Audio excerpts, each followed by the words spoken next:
But first, the Republican governor of Louisiana, Bobby Jindal. Welcome back to Meet the Press. Good morning. You have a budget shortfall in Louisiana of $2 billion. Now, under this stimulus plan by the Obama administration, you would get a cut of that. You'd get $4 billion in federal stimulus. But this is what you said on Monday about the stimulus plan. We're going to have to review each program, each new dollar, to make sure that we understand what are the conditions, what are the strings, and see whether it's beneficial for Louisiana to use those dollars. And just Friday, you made good on that pledge, not necessarily to take the federal money, saying that you would reject almost $100 million in federal unemployment assistance. Why would you turn this money down? Well, let's be clear. The best thing that Washington could do to help Louisiana and all of our states with our budgets is to get this economy moving again. I think we just have a fundamental disagreement here. I don't think the best way to do that is for the government to tax and borrow more money. I think the best thing they could have done, for example, was to cut taxes on things like capital gains, the lower tax brackets, to get the private sector spending again. I think they had a provision, the net operating losses, to help small businesses. Unfortunately, they slimmed that down. They could have done some things on a real energy policy. If all they do is borrow federal money and give it to the states, all we're really doing is delaying the inevitable. We're eventually going to have to make these hard choices anyway. In Louisiana, we made mid-year reductions, $341 million. We're going to have to do more with less. What would be more helpful from Washington is less unnecessary spending. How does $300 million for federal cars, $50 million for the National Endowment for the Arts, how is spending like that going to help our economy? How's that stimulus? All right, but let's focus on, because I want to get to some of those larger issues in just a moment, but let's focus on this. Why would you turn down $100 million for federal unemployment assistance for your state? Well, let's look at the programs we turned down. You're talking about temporary federal money that would require permanent change in state law. But it's a tax break. Well, no, the $100 million we turned down was temporary federal dollars that would require us to change our unemployment laws. That would have actually raised taxes on Louisiana businesses. We as a state would have been responsible for paying for those benefits after the federal money had disappeared. Right. The Democratic senator from Louisiana, Mary Landrieu, says you're wrong. This is how it was reported in the Times-Picayune Saturday. Senator Landrieu disputed the governor's interpretation and said the new unemployment benefits are designed to be temporary. The bill is an emergency measure designed to provide extra help during these extraordinarily tough times, Landrieu said. To characterize this provision as a tax increase on Louisiana businesses is inaccurate. Her point being, you could insert a sunset clause when this has to go away, but it would certainly be beneficial at a time when you're in economic stress. Well, that's great, except the federal law, if you actually read the bill, and I know it was 1,000 pages, and I know they got it, at midnight or the hours before they voted on it. If you actually read the bill, there's one problem with that. The word permanent is in the bill. It requires the state to make a permanent change in our law. Lobby, our employer group, agrees with me. They say, yes, this will result in an increase in taxes on our businesses. This will result in a permanent obligation on the state of Louisiana. It would be like spending $1 to get a dime. Why would we take temporary federal dollars if we're going to end up having a permanent program? And here's the problem. So many of these things that are called temporary programs end up being permanent government programs, but this one's crystal clear, black and white letter law. The federal stimulus bill says it has to be a permanent change in state law if you take this money. And so within 3 years, the federal money's gone. We've got now a permanent change in our laws. We have to pay for it. Our businesses pay for it. I don't think it makes sense to be raising taxes on Louisiana businesses during these economically challenging times. And what it shows is what we're going to do in the stimulus is we're going to look at every program, every dollar. If it makes sense for Louisiana, makes sense for our taxpayers, we'll use those programs and dollars. If it doesn't, like on Friday, we said this doesn't make sense for us. This is not a good deal for us. It makes no. My job is to represent Louisiana's taxpayers. It makes no sense for us to take temporary federal dollars and create permanent state obligations. Are there other parts of this stimulus money that would go to Louisiana that you will reject? Well, we're going to continue to do our process. On Friday, we said, for example, we are going to take, we're going to recommend the legislature that we take the road money. These are dollars the federal government was going to spend on roads anyway. In my view, they're going to spend it a little more quickly than they would have otherwise. Louisiana is still a donor state. We pay more in federal gasoline taxes than we get back. So on the same day we said we're not taking the $100 million in the unemployment, we said we will take the road money. We're going to look at every provision, see what's good for the state, see what's not, see what strings are attached. But the reality is, the bigger philosophical point is this. I just have a fundamental disagreement with this package. When it was originally proposed, it was talked about as the president originally talked about targeted tax cuts as well as infrastructure investment. But a third of this package is made up of tax cuts. Well, but you look at the provisions that would get our economy moving. For example, both the House and the Senate had more generous versions for the small businesses, the net operating losses, the carry forwards. They get in a conference, and it ends up smaller than where both houses started. Other spending started out like the magnetic lead train subsidies started out smaller and ended up larger than what both chambers passed in conference. $8 billion. Now they're talking about spending billions of that to build a train from Disneyland to Las Vegas.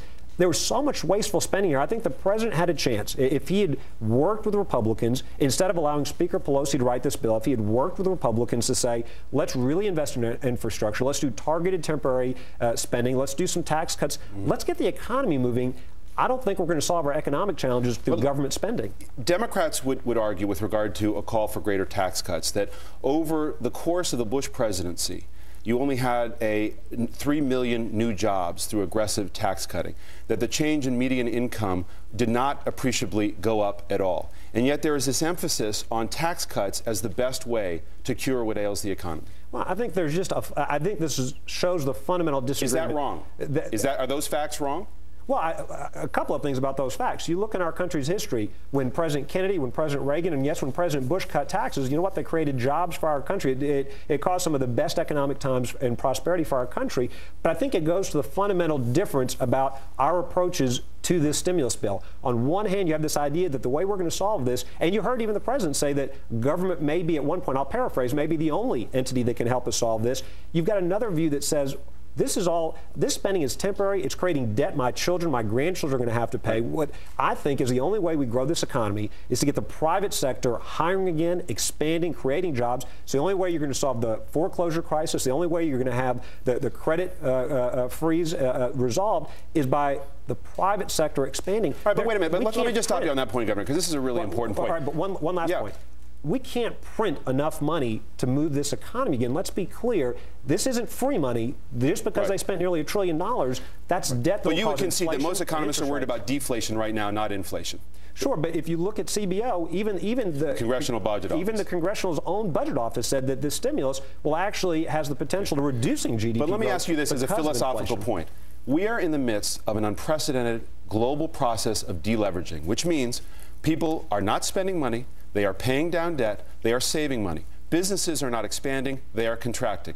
So why is it wrong for government to try to create demand for goods and services in the economy when the private sector is too weak? Well, I think you could have had a bipartisan stimulus package if it was truly what the president outlined, targeted, temporary. If he'd come and said, here's infrastructure that is real infrastructure that really will grow our economy, investing in ports and roads can help grow our economy, combined with tax cuts that help small businesses and others to employ and stay in business. But you don't dispute that federal stimulus money is necessary when the economy is not being stimulated through the private sector? I think if it's targeted, temporary, and there was a real commitment that this is not creating permanent new government programs, not adding to the deficit, that we understand what temporary means. There's a commitment that we reduce spending. Now we hear tomorrow the president's going to be talking about reducing the debt and the deficit. Right. You know, it's great. We're going to close the barn door after the horse is gone, but there has to be real attention. When you look at the spending that was in this stimulus, I think a lot of people are skeptical. A lot of economists, by the way, are skeptical. There were a lot of Republicans who complain about the deficit now didn't have a problem with deficit spending when it came to funding the wars in Afghanistan and Iraq. And you've had among the likes of Warren Buffett who said this is like Pearl Harbor for our economy. Isn't it worth the deficit spending? Well, a couple of things. Both Republicans and Democrats are guilty when it comes to spending. Make no mistake about it. Republicans defended incredible growth in spending that we shouldn't have these last several years. This is an order of magnitude different. Let's be clear, because sometimes it's hard to get our minds around these numbers. When people are talking about trillions of dollars, when you're talking about permanent deficits as far as people are predicting out, when you're talking about the effect this will have on our currency, on interest rates, when you're talking about China being our largest foreign holder of U.S. debt, we're talking about real changes in our economy that's not free. You've seen the comparisons, that this is more than we spent. This one bill was the largest spending bill that Congress has passed, more than we spent in Vietnam, and you can look more than the Louisiana Purchase, to use a local, relevant example. But the point is this: it was rushed through the process. There were many, I think many would agree, there were many aspects of this bill. How's $1 billion for the census? How's new computers for the federal government? $300 million for new federal cars. How's that stimulus? Why did that have to be done without the proper committee hearings? Why didn't the members of Congress get a chance to read and debate this bill? Why didn't taxpayers get to see it online like we were promised we would? Why the rush through the process? Why not do this in pieces? Why not start with what was originally described as temporary targeted stimulus?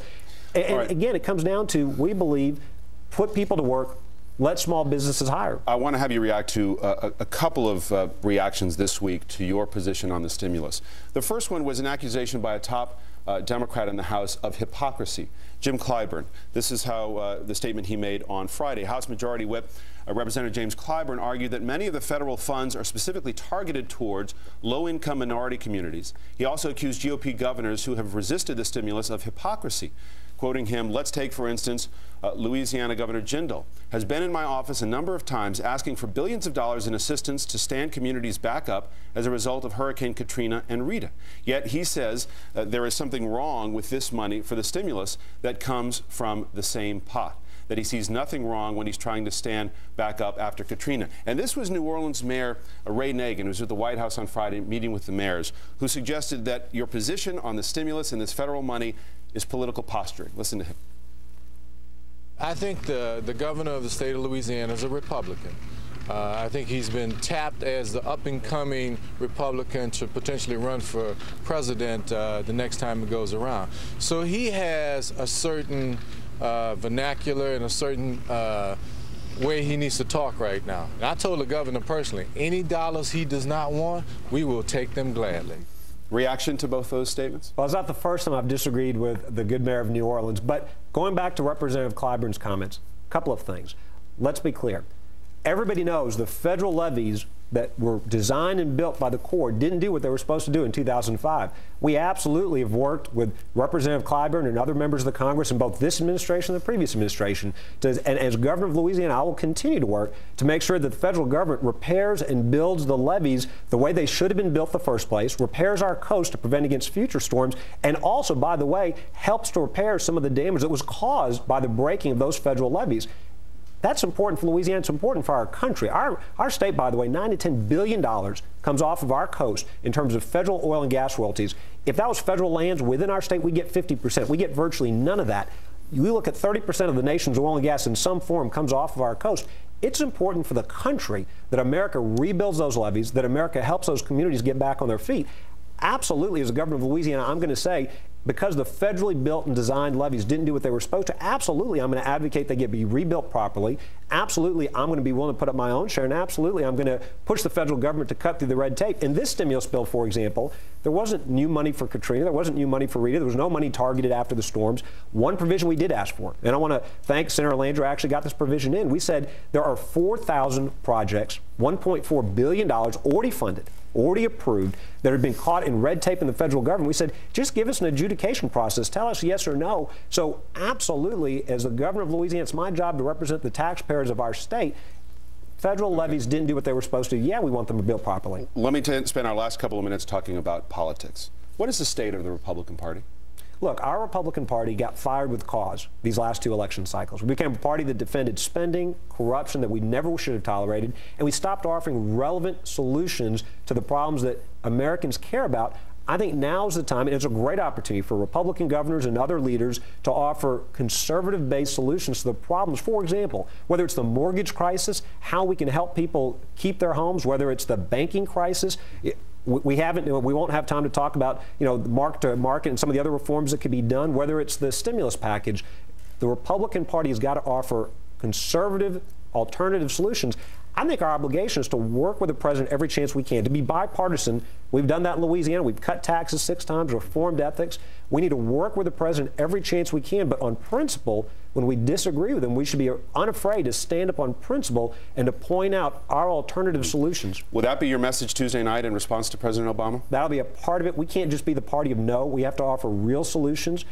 We stand ready to work with our president. I think he has a chance to work and lead our country in a bipartisan way. Unfortunately, with the stimulus, he allowed congressional leaders to write this bill. A lot of them put 10 years worth of spending in this bill they've been waiting to do. I think he's got a real chance. We want to work with him going forward. You talk about core conservative principles. There are some in the party who say the only way the Republican Party is really going to get back on track is if it seeks to broaden the party. If it can broaden the party geographically, will that only happen if there is a change on some core positions on issues like climate change, social issues, stem cell research?